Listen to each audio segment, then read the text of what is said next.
मसीह खुदावंद के अजीम और फतहमंद नाम में जो सब नामों से आला है,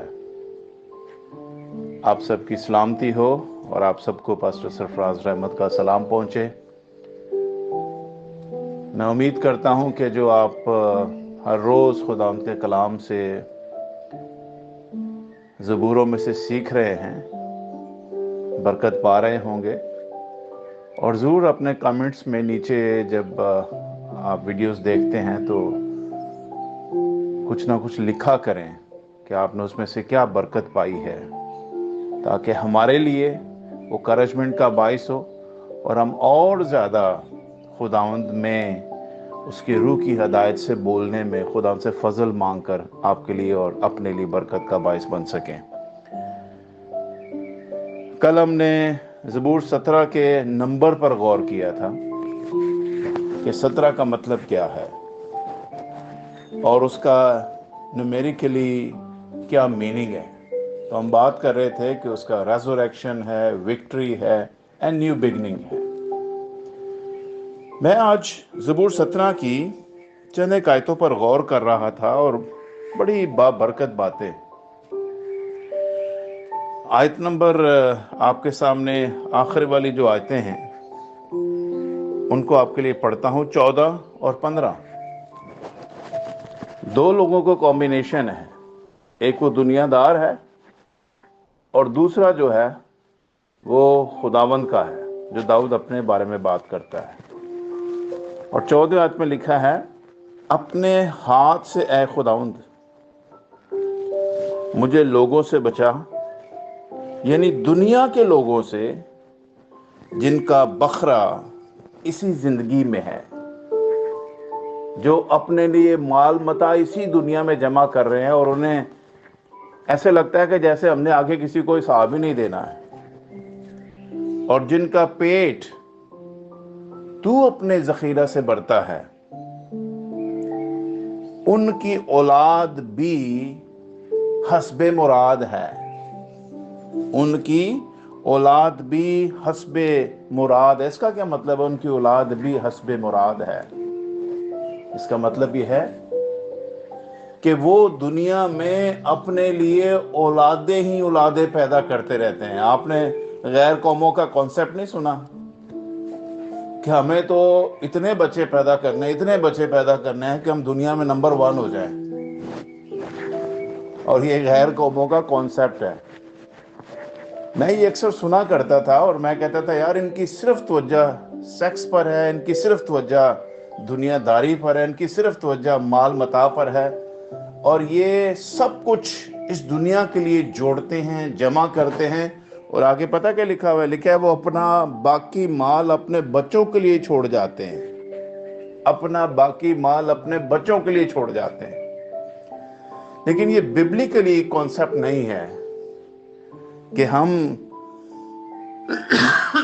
औलादों को हस्बे मुराद और अपना माल दुनिया के लिए। मत्ती की इंजील में लिखा हुआ है कि अपने लिए जमीन पर माल जमा ना करो जहां कीड़ा और जंग खराब करता है, और अपने लिए कहां पर माल जमा करो? आसमान पर माल जमा करो। और 15वीं आयत साधक लोगों के लिए है। और यहां पे लिखा हुआ है, पर मैं तो सदाकत में तेरा दीदार हासिल करूंगा। वाह! रास्तबाजी में, सदाकत में, पाकीज़गी में ईमानदारों का बखरा क्या है? ऊपर हमने देखा जिनका बखरा इसी जिंदगी में है। हमारा बखरा इसी जिंदगी में नहीं है। 14 आयत में लिखा उनका बखरा इसी जिंदगी में, हमारा बखरा आने वाली जिंदगी से स्टार्ट होगा। हालेलुया!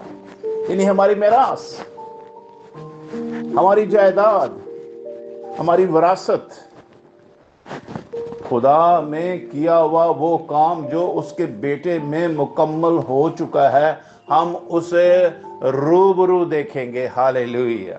ये मैं नहीं कह रहा, 15वीं आयत कह रही, लिखा पर मैं तो सदाकत में तेरा दीदार हासिल करूंगा। जब मैं जागूंगा तो तेरी शबात से, यानी तेरी लाइकनेस से सैर होऊंगा। उस वक्त मैं सैर हूँगा, मैं भरपूर तुझे अपने सामने देखकर ताजा दम हो जाऊंगा। हालेलुया। मेरी रूह ताजा हो जाएगी। लोग जिंदगी में सब कुछ बनाकर इधर ही खत्म करके कहानी को खत्म करना चाहते हैं। सुनिए मसीही बहनों और भाइयों, 15वां ज़बूर दरअसल दाऊद रूह कुदस के वसीला जीसस के उस दौर की प्रेडिक्शन कर रहा है, जीसस के उस दौर की पेशन गोई कर रहा है जो आने वाले वक्त में हम यीशु मसीह को जैसा वो है हम उसे रूबरू वैसा ही देखेंगे। हालेलुया। इसलिए वो 8वीं आयत में कहता है, मुझे आंख की पुतली की तरह महफूज रख। काहे के लिए महफूज रख?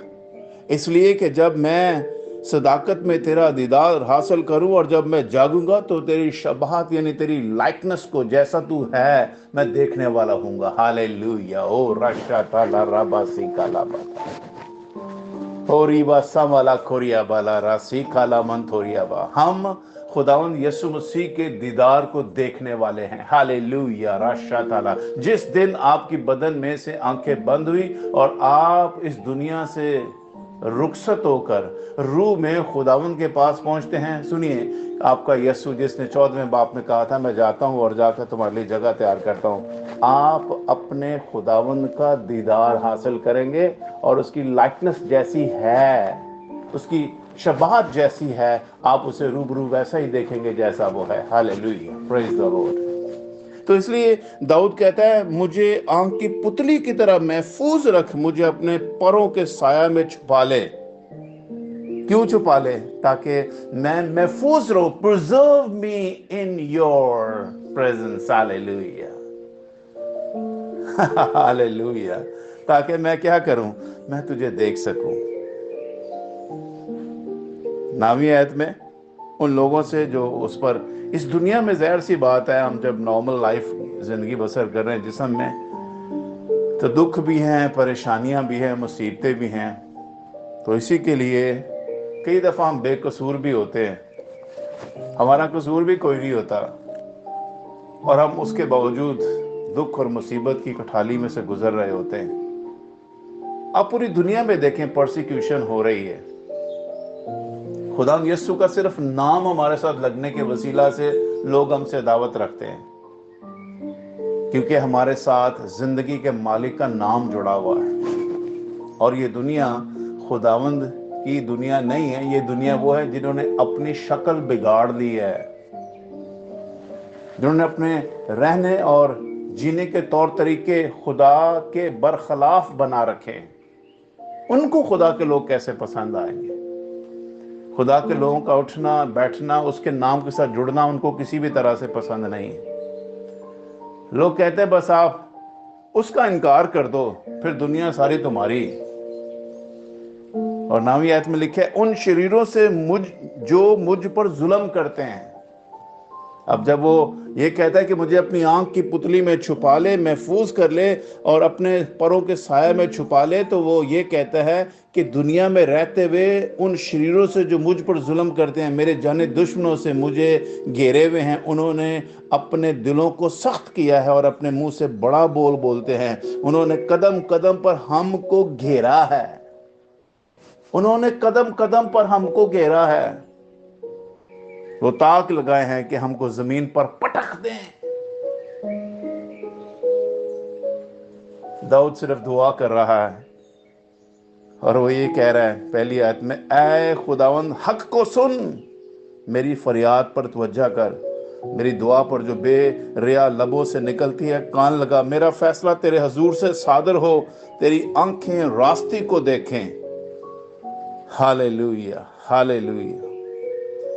हालेलुया। खुदावंद ऊपर से देख रहा है।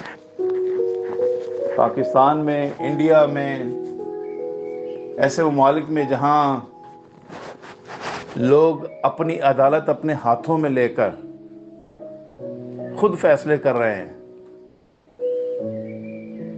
आप देखें बात कोई होती नहीं है और लोग آپے سے باہر ہو جاتے ہیں اور جھوٹے ایک دوسرے پر الزام لگا کے صرف اس بات کا فائدہ اٹھاتے ہوئے کہ دنیا میں یا کئی ملکوں میں ایسے قانون ہیں کہ اگر کسی کے خلاف کوئی مذہب کے خلاف بات کی جائے تو اس کے اوپر توہین رسالت ہو سکتی ہے، تو ایسے لوگوں کو فائدہ اٹھانے کے لیے موقع مل جاتا ہے، اور وہ کرتے کیا ہیں؟ صرف یسوع کا نام ساتھ جڑنے کی وجہ سے وہ لوگ کیا کرتے ہیں؟ وہ لوگ اس کا فائدہ اٹھا کر دوسروں کو نقصان پہنچانے کے در پہ ہو جاتے ہیں۔ لیکن میرے عزیز بہن اور بھائیوں، یہ سب اس لیے ہے کیونکہ ہمارے ساتھ خداوند یسوع کا نام جڑا ہے۔ دیکھیں، میرے نام کی خاطر وہ تم سے دعوت رکھیں گے، طرح طرح کی اذا تمہیں پہنچائیں گے، لیکن اس وقت تم مبارک ہوگے۔ خوشی کرنا، نہایت خوش ہونا۔ پولس رسول کو اسی دنیا میں رہتے ہوئے یسوع مسیح کا نام صرف ساتھ جڑنے کے وسیلہ سے کئی مصیبتوں کا سامنا کرنا پڑا۔ پہاڑیوں کے اوپر سے اسے نیچے پھینک دیتے تھے اور وہ لڑکتا لڑکتا جب زمین پر آتا تھا اور پھر وہ کپڑے جھاڑ کر یسوع کا نام لے کر پھر منادی کرنا شروع کر دیتا۔ میرے بہنوں اور بھائیوں، یاد رکھیے، اس زمین کے دکھ، مصیبتیں اور پریشانیاں وقتی ہیں۔ جس دن جسم سے ہماری آنکھیں بند ہوئیں، ہماری روح کی آنکھیں خداوند میں جس دن کھلی، تو اسی زبور کی 17ویں کی 15ویں آیت میں لکھا ہے، پر میں تو صداقت میں تیرا دیدار حاصل کروں گا۔ میں جب جاگوں گا، یعنی اس جسم سے نکل کر جب میں روح میں آنکھ کھولوں گا تو تیری شباہت سے سیر ہوں گا۔ ہاللیلویہ۔ برکت، خوشی اور فضل کی بات سنیے، جو یسوع مسیح کا نام لیتے ہیں وہ ایک دن خداوند یسوع مسیح کو اپنے روبرو دیکھنے والے، اس کا دیدار حاصل کرنے والے ہیں۔ اس ایمان اور اس امید کے ساتھ جئیں کہ خداوند ہاتھ پھیلائے میرا انتظار کر رہا ہے کہ میں کس دن جسم پر غالب آ کر، اور کلام میں لکھا ہوا ہے کہ اس تاج کو حاصل کرنے کے لیے ہم نے تھوڑی دیر تک اس کی برداشت کرنی ہے جو خداوند نے ہمارے لیے رکھا ہوا ہے۔ جان دین تک وفادار رہ تو میں تجھے زندگی کا تاج دوں گا، مکاشفہ کی کتاب میں لکھا ہوا ہے۔ بس جس دن اس جان نے ہم سے رخصت لے لی، اس دن ہم اپنے یسوع کے دیدار میں اپنے آپ کو دیکھیں گے۔ خداوند آپ سب کو برکت دے۔ God bless you. اپنا خیال رکھیے۔